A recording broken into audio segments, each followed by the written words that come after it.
Presyo ng live weight na baboy sa bayan ng Mangaldan tumaas pero presyuhan ng karne ng baboy hindi apektado. Sundan sa report ni King Guevara.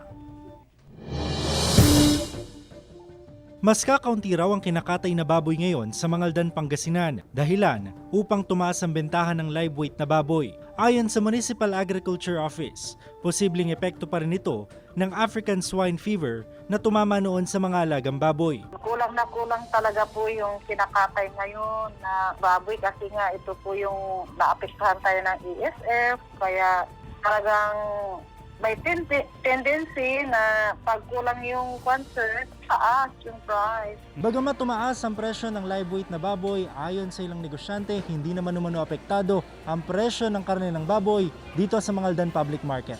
Kabilang sa mga hindi nagtaas ng presyo ng baboy si Aling Gina. Pangamba raw kasi niya na kung tataasan pa ang benta sa karne, baka wala nang bumili. Lalo't ramdam daw nila ang matumal na bentahan. Kasi matumal kasi yung mga benta namin dito sa palengke namin. Tiis-tiis lang dito sa pagtitinda. Simple.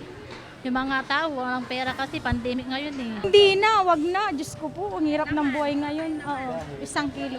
Siyempre, ang hirap na ng buhay ngayon, sir. Kasama si Henry Duminsil, King Guevara, Balitang Amiyanan.